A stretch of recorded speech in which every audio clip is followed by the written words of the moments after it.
Hello! How are you guys doing? Are you here? Are you tuning in? Are you there? If you're there, drop me an emoji. Any emoji, just let me know that you are watching and that you're here and that you're hyped to learn about money and all things financial management and specifically investments. Because if you're like me, the last year has taught you that a good investment is going to hold you down. Nothing has made me more eager and excited about learning how to manage my money better than 2020 and the pandemic. So I know you're jumping in because you want to dive into questions. I have to also say, you guys, this feels a little bit like I'm back to my TV roots. And in case you don't know, I had a show for a couple of years. My name is Sharon. My name is Sharon Mundia. I'm a digital content creator. And so my existence, my career at least, is primarily online. But for a couple of minutes, I was on TV. So this feels like I'm back in that space. And I'm joined by Rina Hicks. But before I even introduce her and we chat, because we also have history, I want to tell you a little bit about myself and why I feel particularly excited and eager to learn about money and the power that it has. I feel like I was one of the lucky few to grow up in a household where money was not a taboo subject. It was not off the table. My parents would tell us that they cannot afford to buy that hot dog that we would like be begging them for. We just don't have money for that. So it was very open. My dad would, at an early age, I remember he shared how much he earned.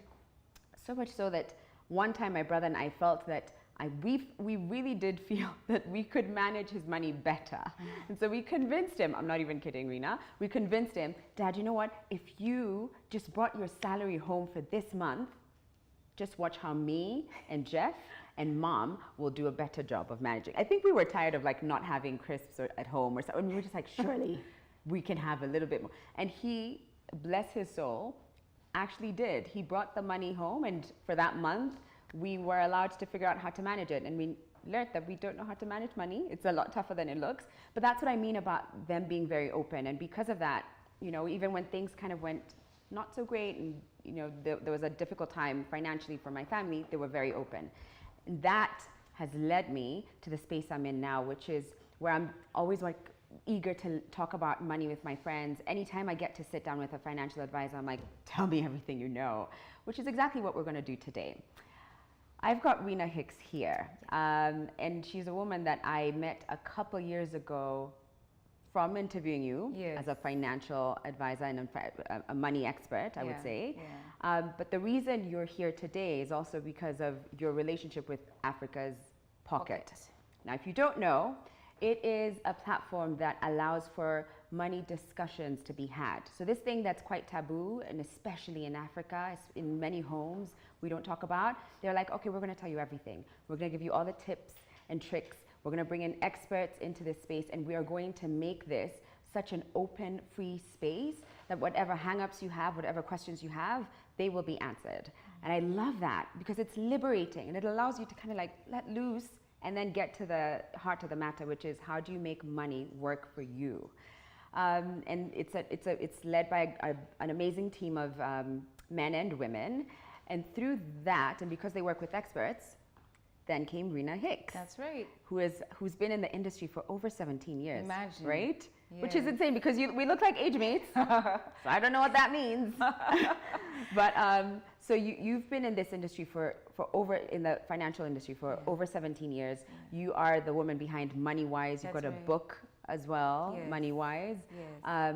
So tell me a little bit more about you and whether you've always been Money Wise. No, I haven't. And I always keep saying this, Sharon. If you ever see somebody speaking about a subject often, and is passionate about it, it's because God is using their pain to fuel our passion. Mm-hmm. So no way. I was born in an entrepreneurial family. I come from an entrepreneurial background. My dad's dad was the first African photographer in Muranga, you know. What? And he had photography shops and he was really good.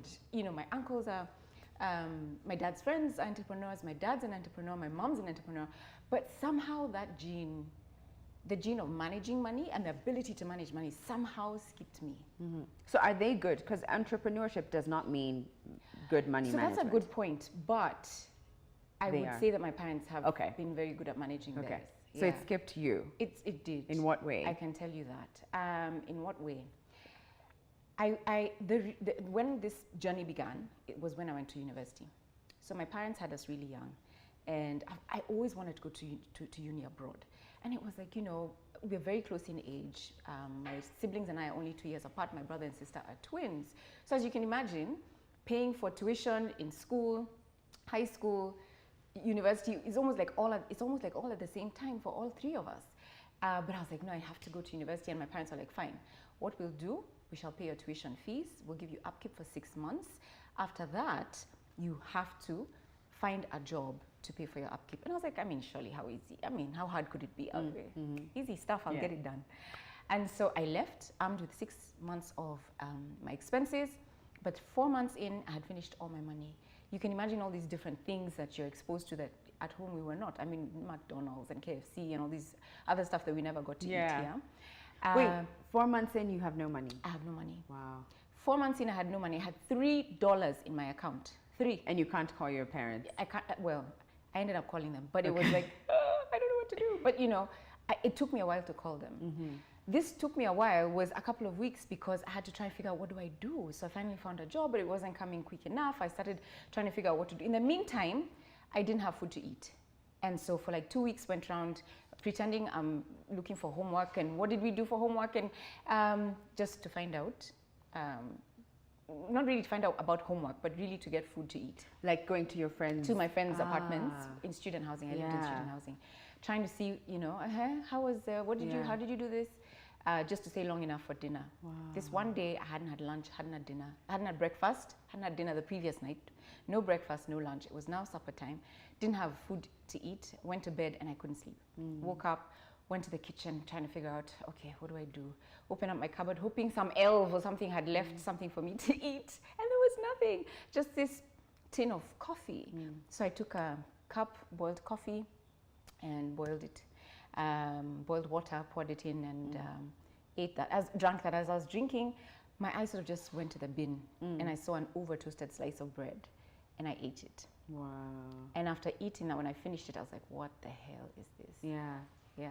I mean, how am I eating from the bin? Yeah. And then tomorrow, what am I doing when I wake up? In Australia. Oh my God. Without so, family. you know, anyway, long story short, my parents sold a business.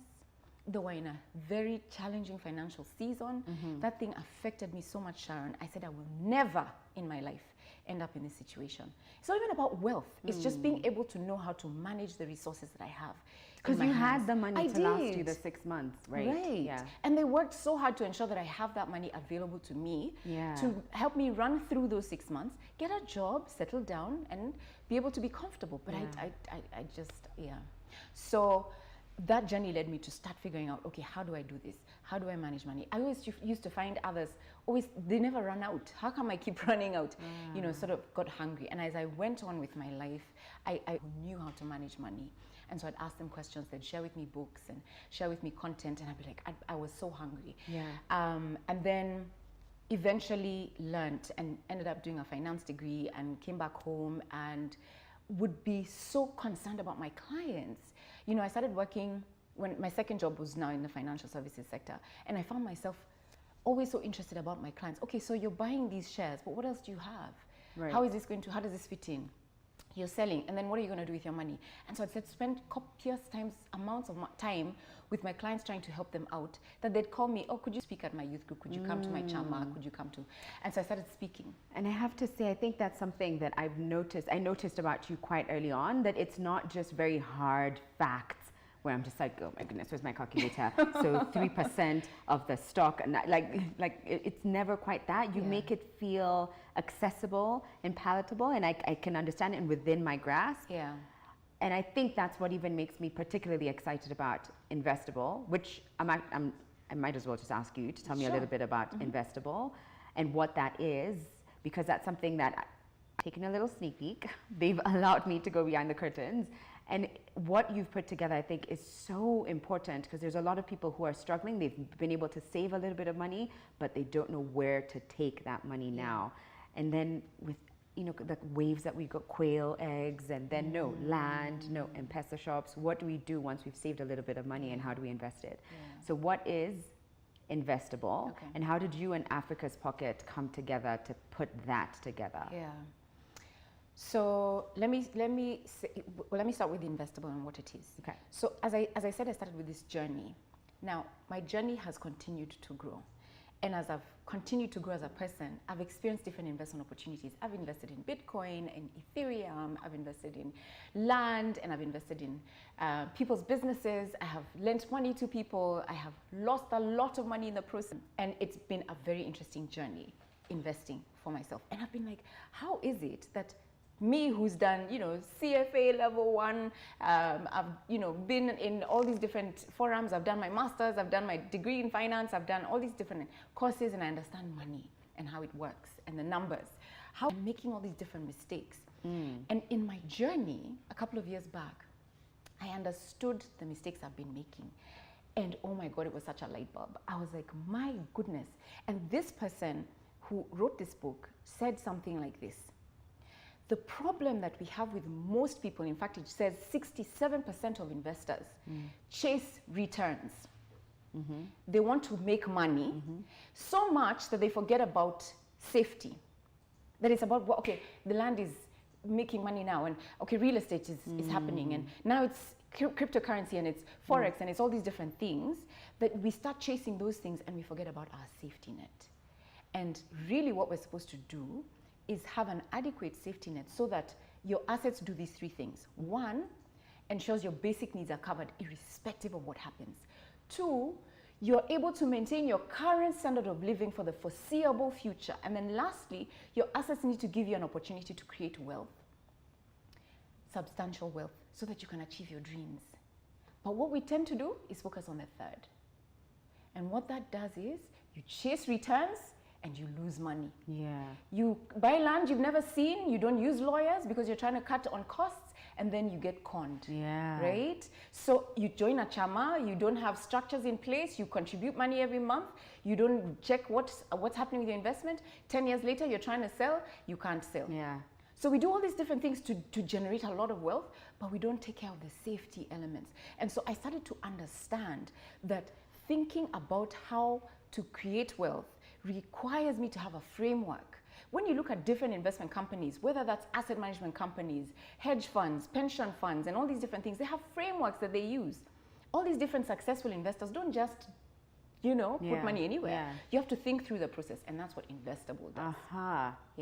Takes you from understanding who you are, what are your values, what's important to you, what are the different earning curves, because it's without an income, Sharon, you can't save and you can't invest. How do you finance your lifestyle? And then when you move, and I have to say, I did get to the part in the course where you talked about the earning curve, and I was like, I need to be on the 3rd one. Everyone needs to be. Everyone does. Which, again, that's why you need to get on the course, because it was such a light bulb moment. But you don't think about, you just kind of assume money will figure itself out, and it just comes out of nowhere the older you get. But that, if you haven't planned for it, and you don't have the structures, which is what Investable is doing, then how are you going to get to that earning curve? So as I learned all these different things, I was like, I need to put this in a course. I guess that's just who I am and how God wired me. Whenever I learn something, I want to share it and I want to tell other people about it, whether that's on parenting, whether that's on whatever it is. So it's been 5 years of me desiring to put together a course. And as I was in this space of trying to figure out who do I talked to at least 3 other different people. And then Valentine Joroge of Africa's Pocket just somehow in that season called me and she said, can we have a conversation? And, you know, we spoke about the opportunity that Africa's Pocket had found and what they were trying to do, you know, to basically educate people on how to manage money, to grow their wealth and so on. And she said they were looking to develop something around investing. And I was like, this is perfect. Because I have content that I've been learning and working on in my own life that I want us to be able to help people understand. And so that's how we partnered, because I knew nothing about IT. These guys have, you know, they're just fantastic people who understand money and not just tech, but they understand money, they understand tech, and just how to educate people about money. And so we thought, why don't we do this together? So I decided to start this program in partnership with Africa's Pocket. Which is Investable, which we'll get into later as well, and give more details, how you can access the course, how much it is and everything.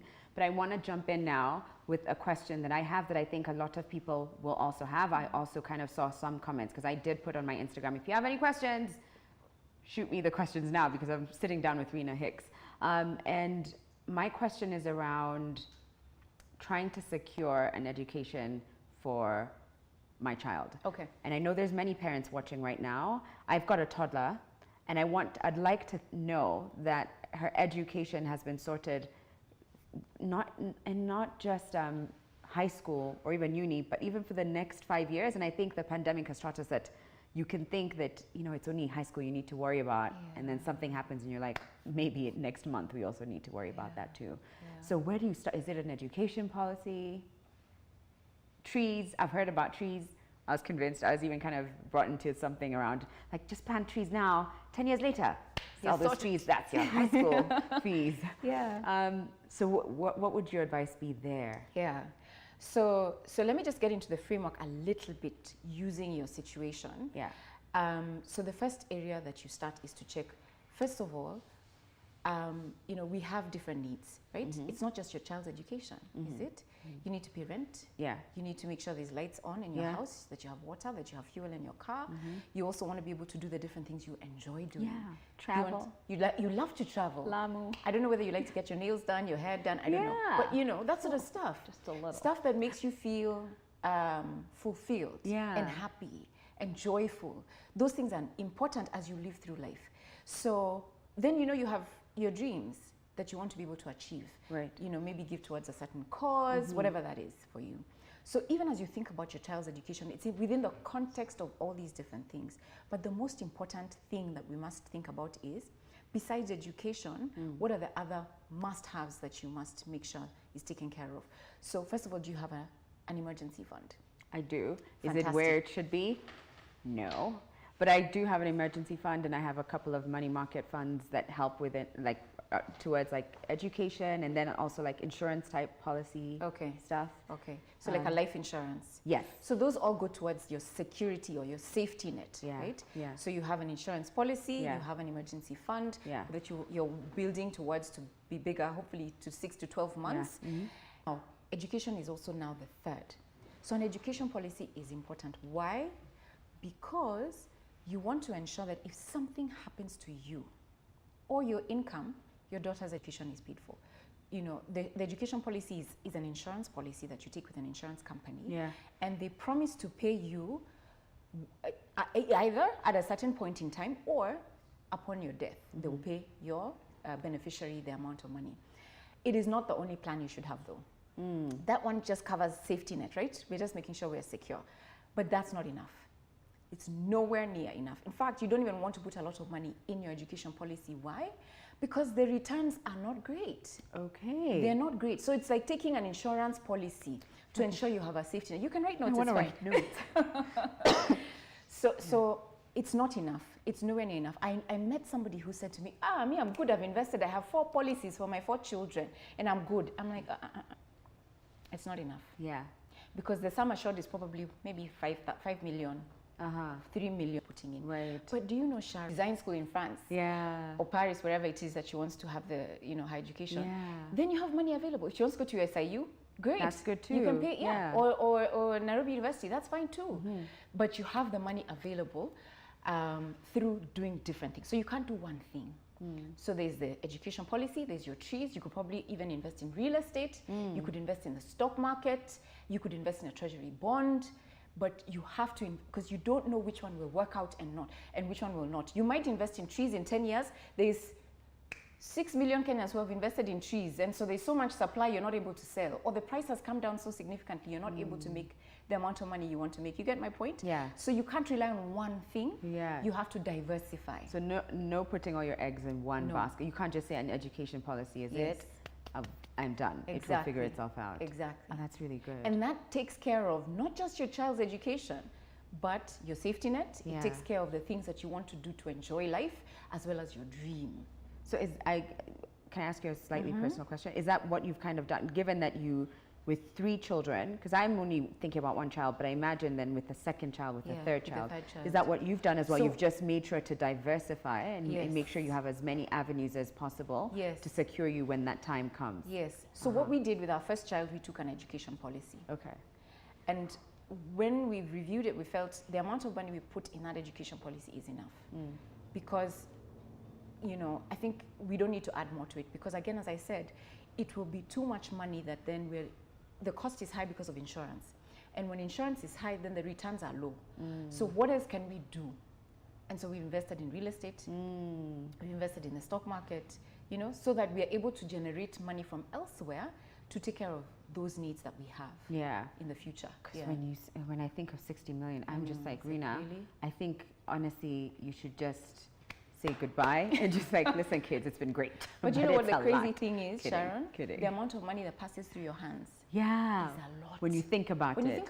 How much you spend on nails, on hair, and if you put that aside, I can only imagine what that gets to. Like if you were to tell yourself, all right, I might not do my nails, maybe not forever, but like if you were to dedicate that amount to saving and putting it away, I imagine it really adds up. It does. Yeah. It does. In fact, there's a question I got some time back.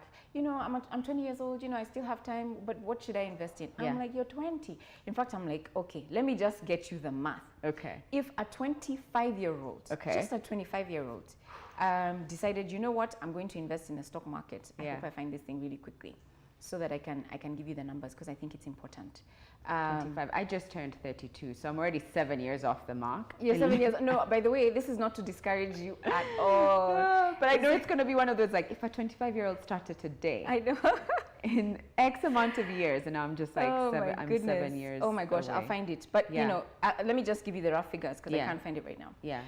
If a 25-year-old invested 2,500 shillings every single month at 10%, per annum for 35 years until they're 60. They end up with about 7.8 million. Wow. About 7.88. Yeah. I think I remember the number now. Yeah. If they decided, you know what, let me just increase that to 5,000. Yeah. Okay. 5,000 shillings every month at 25 years, 10% interest. They don't withdraw the money, right? Every single month. In 35 years, they will have 17 million. Whoa. 17 million. Yeah. Move that to 35. Like a 35-year-old. For a 35-year-old, to get to 17 million, they'll need to put in 10,300 shillings. Just now just getting like, I mean that's more than double. Yeah, with all the other bills you have, you might just be like, 10,000. It just feels like a harder amount to get to. Yeah. If a 45, I'll get to 45 soon. I mean, if I decide to start now, do you know how much money I'll need to put in? Yeah. About 40,000 shillings. When a 20-year-old, 25-year-old is putting 5,000. Yeah. Guys, just start now. Start now. Yeah. If there's one thing you're going to take from this, it's start now, invest in yourself, and take as many tips and resources, you know, have access to as many resources as possible if you can. Just make sure you tap into it, that's why I love Africa's Pocket, and the fact that they just continuously are sharing many tips, money-wise as well, and what you do. Like, I love that. And I love the idea of liberation, and especially, I'm just going to put it out there, especially women in Africa. I just love the idea of women having the financial freedom to live their best life, to make their choices, to have agency over what they want for themselves. Gosh, nothing gets me going like that. Okay, so I think I'm going to now jump into questions that we had, because there was a lot of them. And if you've got questions too, please just hit us up. I am going to be getting them in, so don't mind me if I'm on my phone. But the first one that came in, which makes sense because actually we've even talked about it briefly, is what is a money market fund? Okay. Yeah.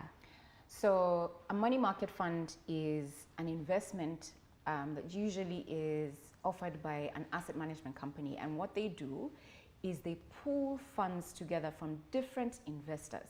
So they pool these funds and invest these funds in very safe investment opportunities. So they'll invest the money in banks as deposits and negotiate a good interest because they're investing a lot of money. They'll also invest in treasury bills, which are securities that are offered by governments who are trying to raise money for their day-to-day operations as governments, the treasury bonds, which are similar but longer term, and what we call corporate bonds or commercial paper. So companies look to borrow money from the public to be able to finance working capital, to grow, to expand. So a little of that money is also invested, for some of them, is invested in corporate bonds or commercial paper. Because they want to be able to make returns. So they diversify, but in safe opportunities. So if they're investing in companies, these are solid companies, not, you know, fly-by-nights, right? It's very solid, mature companies that are not likely, but are really going to pay back the money and have good cash flows. Oh, wow. So but you don't, as the person opening an account, you don't have to know all the ins and outs of that, right? Well, you don't need to know the specific companies they're investing in, or the specific bonds they're investing in. They won't even tell you because that's a trade secret. And what I was even asking is that I don't have to keep up and be like, oh my goodness, I'm really just trying to like run a school here, but I have to keep up with, so I don't have to. No. Because I was also thinking, if you said yes, I would have failed because I've never looked into it. You don't need to worry. You don't have to look at it. You just keep saving it there as long as the company that you invest in is regulated by the Capital Markets Authority. Okay. Yeah, so they have to be regulated because you don't want to get into a company that's not regulated, because with the regulation they stipulate what kind of investments you can invest in. So it's fairly safe. Yeah. Right now the average return that people are getting is about 9% per annum. Okay. Yeah. Okay. And I've heard so many people talk about it. I kind of feel like it's a great place to start putting money away to earn some interest on, and then maybe, you know, try and see and pursue other investments too. Right. Would you say that's correct? Yes. So I'd use it for two purposes. Oh, okay. One is for your emergency fund. Which is what I was advised to, and where my emergency fund is. Yeah. So instead of putting it in a bank where you're going to get 6% or less, you're better off ensuring that you invest it in something that gives you a bit more but is also safe, which is what the money market fund does. You know, wherever you put money, it's important, especially if you're looking to grow your money, that you're able to invest your money and get more than inflation. So inflation in Kenya is around about average 6% at the moment. So if you're not earning 6, you're actually losing money from a purchasing power perspective. So it's important to keep that in mind. So money market fund is good for two things. One, emergency fund, and the second one is to park money for being able to take advantage of opportunities. Okay. Just today, a friend of mine called me. We've not talked in a long time. And he tells me, there's this opportunity that has come up. You have to take advantage of it. I'm like, where, what, how? And, you know, and I was just lucky that I had a bit of money in my account. And I was like, I'm in. Yeah. And, you know, and it was just, you know, a very quick one of these opportunities that don't come very often. Yeah. And I was able to take advantage of it because you have to have money available for these opportunities. You know, opportunities don't just sit and wait until you're ready. Yeah. They come, there are always opportunities though. There are always opportunities, but they come and go. And you have to be ready. You have to be able to meet it at the right time. Otherwise you'll be like, gosh, if only I'd started saving. Yeah. I'm just gonna say, a slight detour, that this is live. I've actually just seen a friend go like, how is this live? But I've seen a cut, like I guess jumping between. Oh, and it is live, so please send in your questions now. This is not pre-recorded. Mark. Okay, literally send in your questions now. So if you've got anything for Rina, I'm just going to go through some of the ones that we'd received previously, which were I think it was like in the 100. There were so many. There were so many. Oh my. There were so many. Okay, I've got another one here. Sign up for Investable. Sign up for Investable too if you want to know more about that. Actually, we have a link that my fantastic, amazing team has put on the inbox, is it inbox chats, that place. Okay, yeah.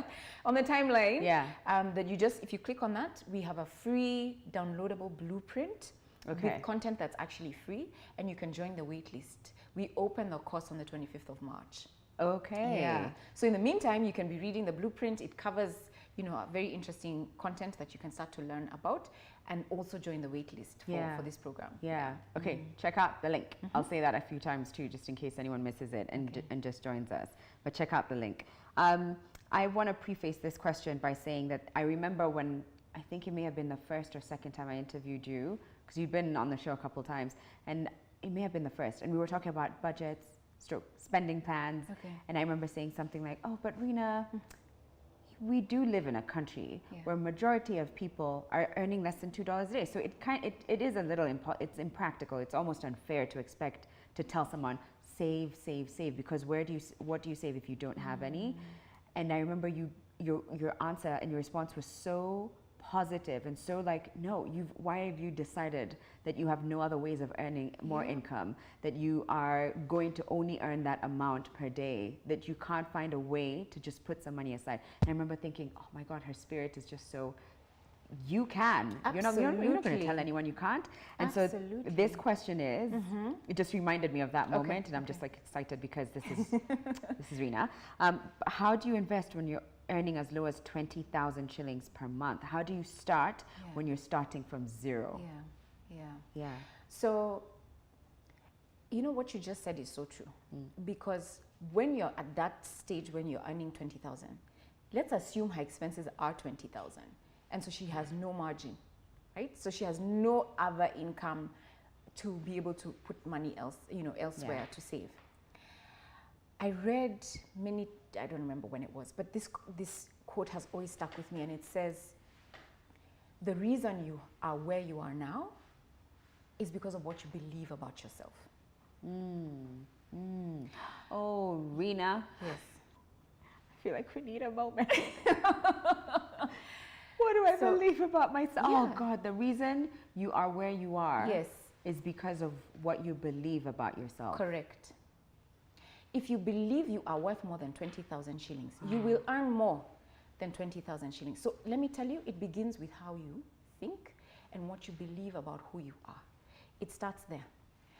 I remember, I don't even know where I shared this story, but I remember I worked at this place, my first job.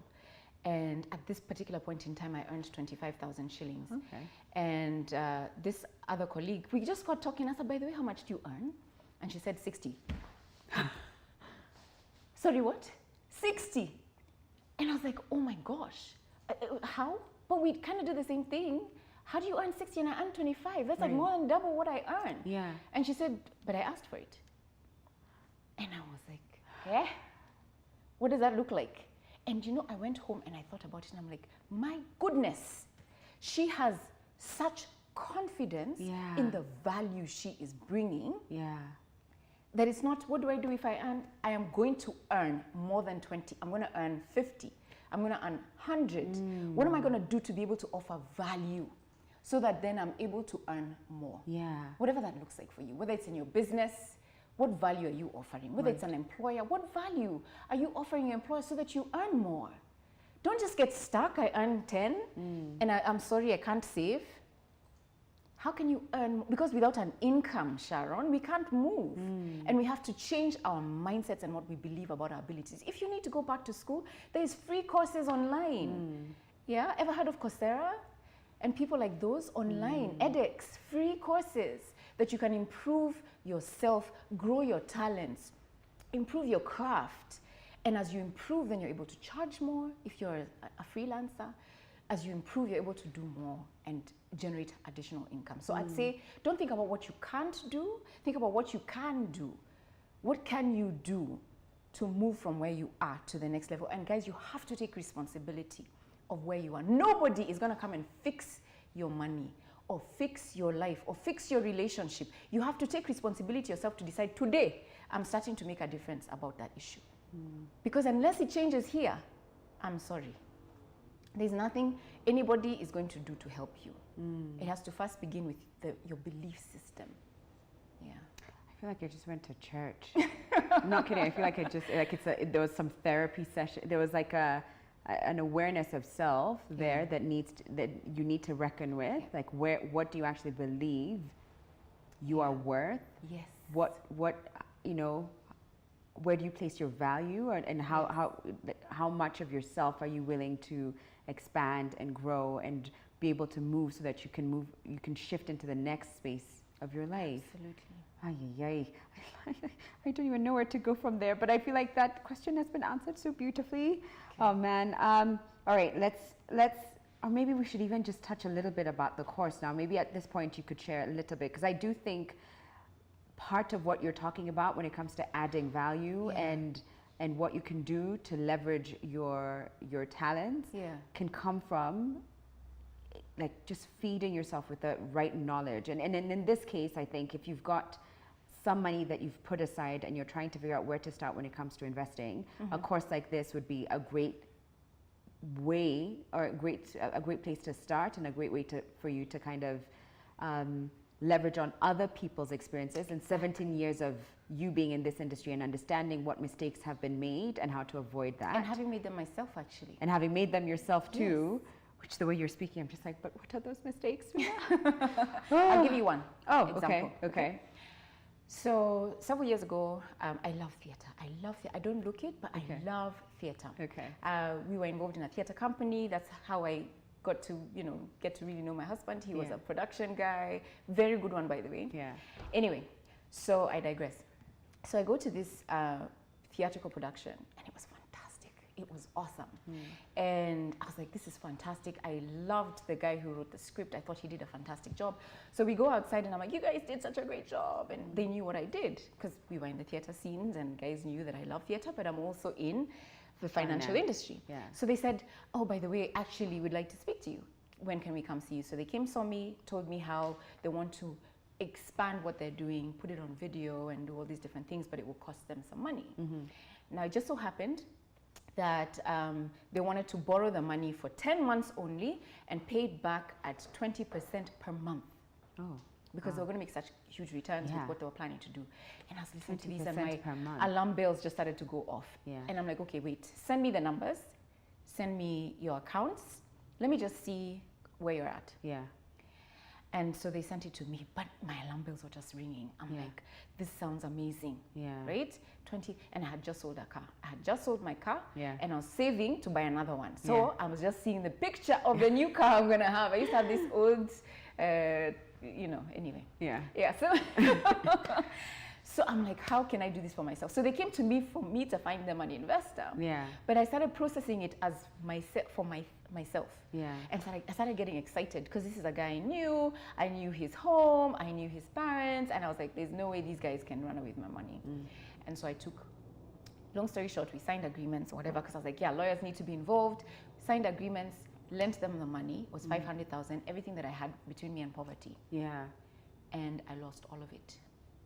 All of it. Oh, they only paid me 20,000 shillings. I can't explain to you what that did to me. What do you mean? From 500, you got 520,000? No, I got 20,000 shillings back. I lost 480,000. I went to lawyers. I went to a lawyer who said, we need to sue these guys. I need my money back. But the lawyer's like, by the way, even if we sue them and they don't have, what do we do? Oh my God. And when we went through the process of the lawyer, because he started trying to arbitrate the process, that's when I got the 20,000. Wow. That was the biggest lesson I learned. And the lesson is this, with regard to investing. Number one, there's something called risk, which we tend to ignore. Number two, don't lend money to friends. Oh. Give what you can afford to lose. Sorry. Yeah. Give what you can afford to lose. Give what you can afford to lose. I've heard you say that before. Yeah. Give what you can afford to lose. Don't lend. Don't lend. 480,000. And I was in my 20s. Oh my goodness. Had no other money. I ended up having to buy a car and paid for 2 years for that car from my salary. Oh, Rina. So don't be Rina circa 2000 end. Don't do that. No. Don't do that. So tell us about. So let's talk about Investable. How does someone access the course? Yeah. How much does it cost? Okay. What does it mean? Yeah, so this course, first of all, is fantastic. Let me just tell you, because we've taken a long time to think through what does somebody need to go through investing. Used models that we believe work because they are tried and tested. So first of all, let me just sort of build to the pricing, by beginning by explaining what it is. Yeah. So you begin by, first of all, understanding what you were talking about earlier, the earning curves. What are these earning curves?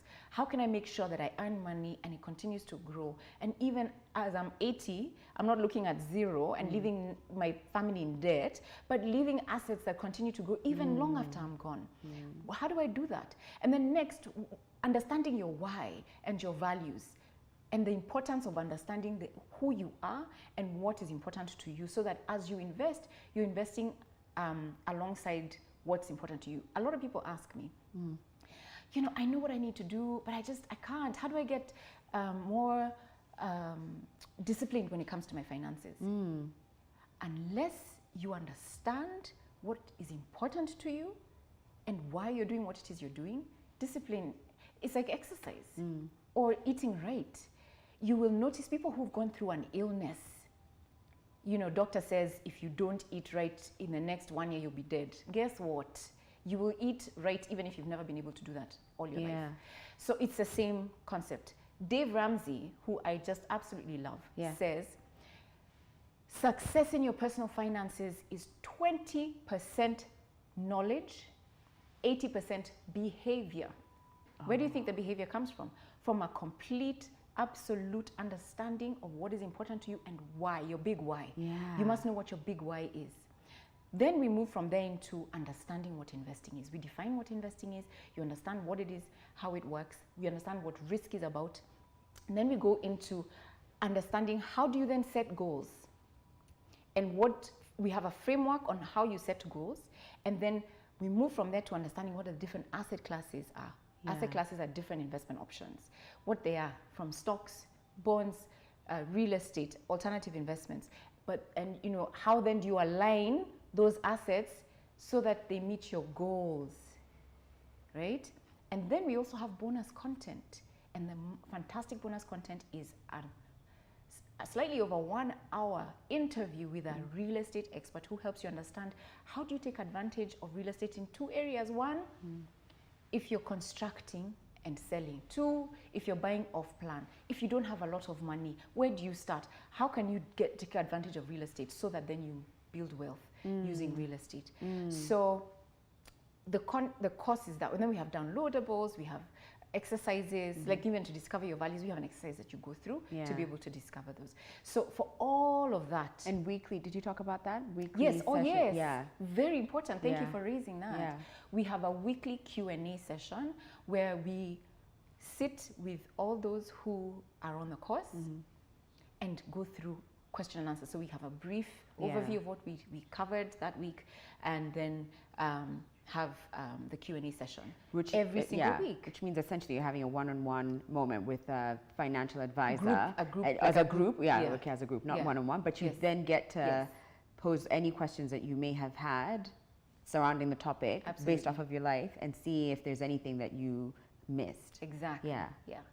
Wow. So for all of that, we're giving it, selling the course for only $200 if you buy between 25th of March and the 29th of March. Okay, so early bird tickets. $200. Yeah. But the value of the course is actually $250. So it's the $200 is a discount for those who come in early. After the 29th, it's going to be $250. We close the course on the 6th of April. Okay. So after 6th of April, unfortunately, we close. Yeah. We want a nice intimate group that can do this together. And we'll have the course running maybe 2 times this year, but we'll close it for now. And then have those guys go through the program, then we'll reopen it at a later date. Yeah, and it's about a 5-week course. It's a 5-week course.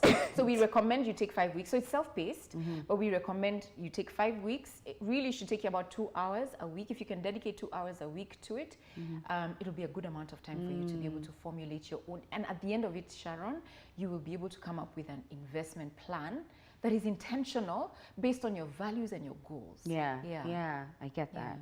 I've got a question here from YouTube, which is great. And it's from Masanja, and she says, "Hi ladies, thank you for this session. Please talk a little bit on ways that non-Kenyans can invest here in Kenya. Okay. Are there any opportunities that would feel safe enough for none? Because I've met also expats saying, I just don't know where to start, and especially if you don't know the ins and the outs, and it feels like where do we begin?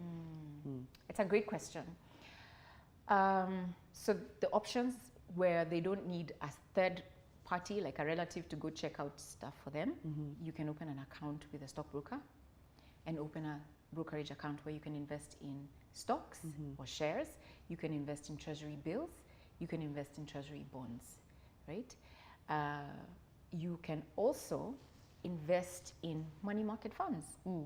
So you might find that, especially as somebody in the diaspora, while you may not necessarily spend money in Kenya shillings, in the US, of course, or in the UK, or wherever it is that you are, but you help the family out once in a while.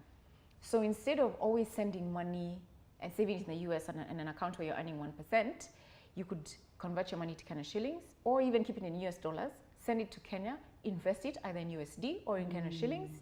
And as it's growing and the returns are great, then you will use the money to then finance whatever it is you need, whatever expenses you have locally. If you want to give towards your mom or expenses in a certain family, you're able to do that quite comfortably. Yeah. And so that would be a better option than maybe some of the hype-based investments or popular options that come up here and there. So for instance, if everyone was was trying to get like goats so that you can sell them off, or trees even, so that you can, be able to sell them 10 years from now, or would you say that that's a safer option for non-Kenyans, or maybe even for people who are abroad, Kenyans but living abroad, for them to invest without worrying about, did Uncle John really buy that piece of land?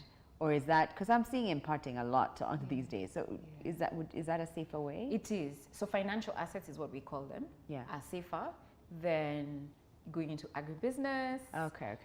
Like starting a poultry farm or getting into real estate. That might be more challenging. I mean, I've heard of people who have sent huge amounts of money to build a home. They come back and what they find, they're like, the pictures that were sent to them of something totally different. Oh gosh. And they were ripped off their money. Wow. Or the quality of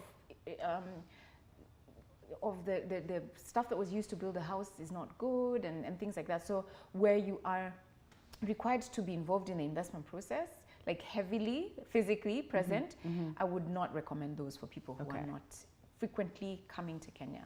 Okay. Eunice asks, kindly talk about bonds, and is there a minimum you need to start with? So I don't know whether to go back and define them. I had, so maybe you can go back and watch that. Once the video is up. And so let me go straight into what the minimum is. So you would open an account with the Central Bank of Kenya if you're investing in treasury bonds.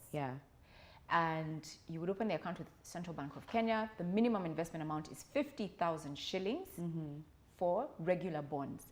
But there are some bonds that are called infrastructure bonds.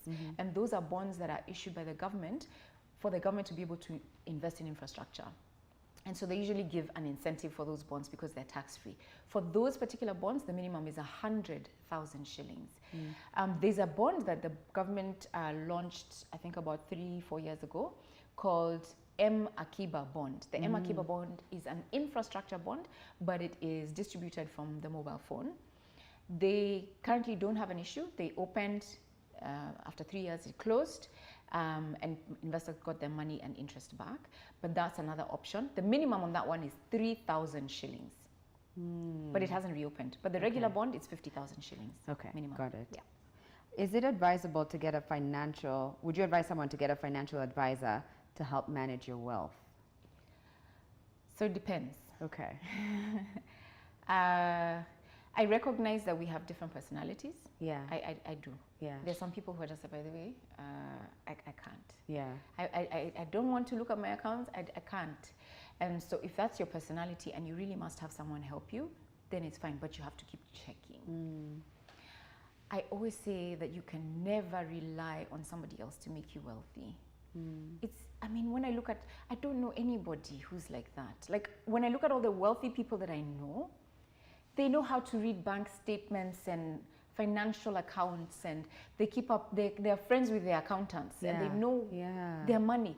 If you want to know somebody wealthy, not want to know, but when you talk to somebody who's wealthy, they'll tell you what they did in terms of turnover last year.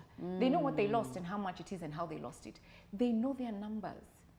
But people who are kind of struggling or just sort of cruising, they don't know. So getting a financial advisor to manage, I struggle with that, but it's my personality. And so if you try it out and see if it works, but you're adding additional costs. And it doesn't take that much. And that's why, because I feel that way, I started Investable. For people to understand, imagine this thing is so easy. Once you've gone through the process of understanding what it is you want to be able to do and what your goals are, just decide to invest in options that don't require too much involvement that you can check up on every so often and then form relationships with those people where you've invested. Then that way, you don't have to feel like every week I have to check and every month. It's not that crazy. Yeah. You know what? Actually, that's made me remember. I remember having a conversation with someone, and they were explaining, if you stopped and asked someone who's employed, can you tell me a little bit about your pension? Most people would not be able to tell you anything. They wouldn't be able to tell you what percentage it is that they're earning an interest on, what that percentage interest is, where they are at now. You kind of just leave that to the gods. Like someone's just going to sprinkle fairy dust once you're old, and things will settle themselves, or that maybe your family will take care of you, and you won't be your own problem. But I remember them even asking me, and I could not tell them. I was just like, I don't know. It's just money that my employer takes out of my salary that, I don't know, you can get it out? You can actually ask for better interest rates? No, you can't. Oh, you can't. But let me explain pension. Okay, yeah. Because I think it's one of the most misunderstood, and you know, the numbers are so, make me sad. Yeah. In what way? Let me explain the numbers. The Retirement Benefits Authority said that, this was in 2017, the CEO said, 80% of Kenyans are retiring poor. 80. Oh my goodness. Unable to meet basic needs, they need help. 80%. Do you know that in Kenya, only 15% of the adult population have a pension? 15, 1-5. Adult, but wait, that's over 18? Yes. Adult is over 18. Over 18. Is that what they're talking about? Like only 15% of people aged over 18 have a pension. Out of those, Sharon, 70% have an account with less than 1 million shillings. So you just tell me, how long will it take you to spend 1 million shillings when you have no income coming through? Yeah. Like it's a sad state of affairs. But that's assuming that your pension is, that account is the only thing that you've sought yourself out for. But do you know what it is about pension that makes it great? What? The fact that you get tax incentives. Okay. If you contribute up to 20%, you get that contribution free of tax. Yeah. When you're withdrawing your pension, you don't pay tax when you withdraw after retirement, which is I think 60 years. So why wouldn't you take advantage of that? The third thing that is so amazing about pension is that even without that interest of 3% or 6% or whatever it is, the pension asset managers will make, even if it is low, and I agree, in Kenya our return is really dismal. I mean, it's nothing to write about. Yeah. However, because your employer is contributing and usually matching what you're contributing, when you put your money in pension, you're immediately making double because your employer is contributing. So even if you make 1%, you've already doubled your money. So it's a no-brainer. Yeah. I went to a company where the HR told me, I don't know what to do. People are not signing up for pension. It wasn't compulsory in their company. I thought it's compulsory. In some companies, it's not. You can opt for it. And they said, for us, we match 1.5 times. Oh, wow. Yeah. Right? So if you give 1, we give 1.5 times. Yeah. What you've contributed. So you're making 150%. So I can decide how much I'm putting for pension, or is there a maximum that they cap? There's a maximum. Okay. So most companies will have a maximum that you can put in. So, I mean, you can put in as much as that is allowable. So max it out is what I say. Max it out because there's a tax incentive. You get a tax relief on your tax. As well as when you're withdrawing at the end, you have the money. The reason is it's a forced saving, and then you don't know what's going to happen between 25 and 60. Right. We don't know what's going to happen. And so if you can get to the stage where at 60 you have a huge lump sum that you're receiving, then I mean, you can use that money for so many different things. So if you contribute like 5,000, you end up with 17 million. Yeah. Right? At retirement, you can, if you put that money aside and said, I'm going to sign up for what we call an annuity with an insurance company, you will earn about 170,000 every single month passively till you die. Wow. It's a no-brainer. And at that point, like that's really good. You're just like, okay, where are we going? Where are we traveling to next? Oh, gosh. And that's not, it's not the only thing you've invested in. Yeah, and that's not exactly. It's just like a small amount. You're probably paying 6% of your earnings. On top of whatever other investments and passive income you'll be getting. My good friend Patricia Kiharo says here, I'm a good saver, but I'm also cognizant of the fact that we are not good for time. I think this might be the last 5 question. minutes. We have, So I'm a good saver, but have no idea where to start in terms of investments. And I'm not even sure who to trust. Yeah. How do you establish a relationship with a financial advisor and trust that they have your best interests at heart? Yeah. So because we're in Kenya, yeah, we have financial advisors who call themselves financial advisors, but are different not things. financial advisors. Right? Okay. It could be somebody who's in real estate, someone else who's in insurance. We have all kinds of, Yeah. So unless somebody is regulated or certified, I would be like, So I think try and, instead of using financial advisors who cover many things, so first of all, what we're doing on the course is help somebody understand this is your, these are your goals.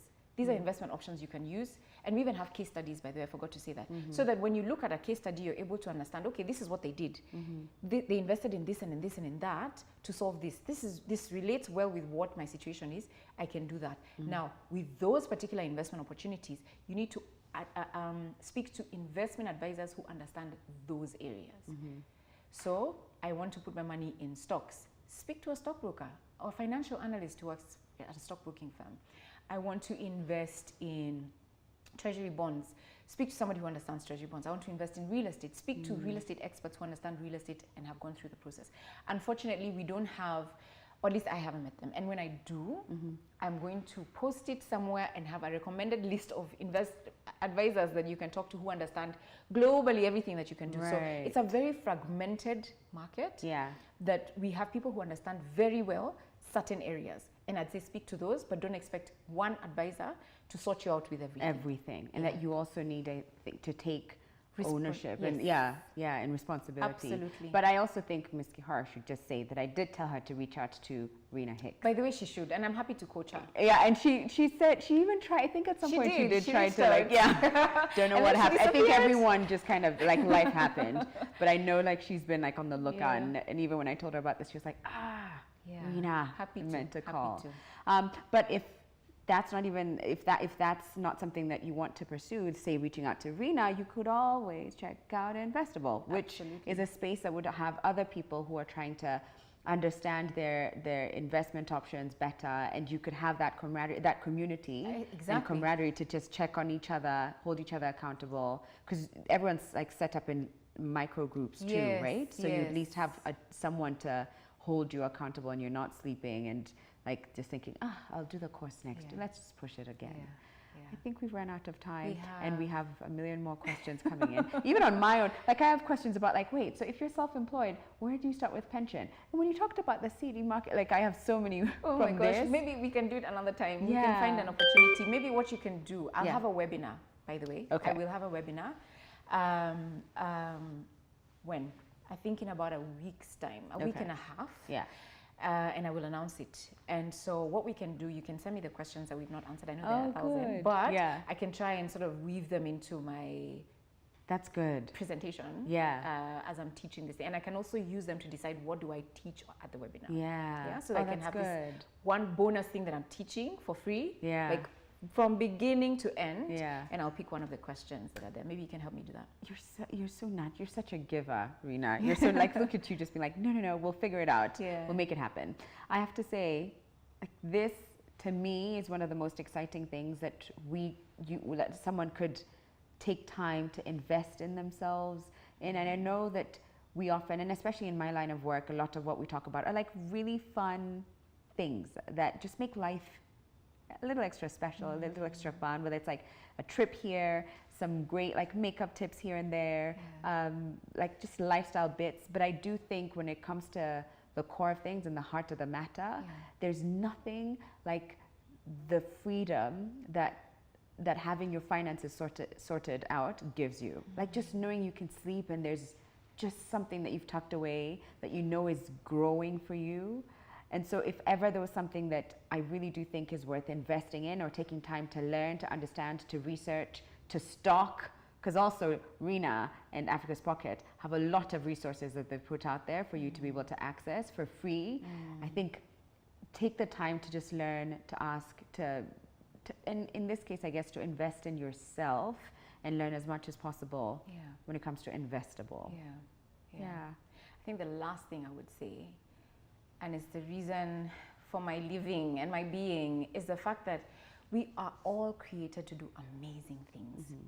Every one of us, irrespective of where you were born, what you've gone through, where you are now, it doesn't matter. We were all created to do amazing things. And there's a great plan for each and every one of us. The thing that stops us is having or being in a perpetual state of stress and anxiety because of money. Because of money. Money can actually prevent you from achieving your purpose, achieving your highest calling, and achieving the things that God put you on this planet to do. And so don't let that be the thing. I dream about a day when we will have financially secure families on this continent, in a country where the government needs to build, I don't know what, from here to Ethiopia.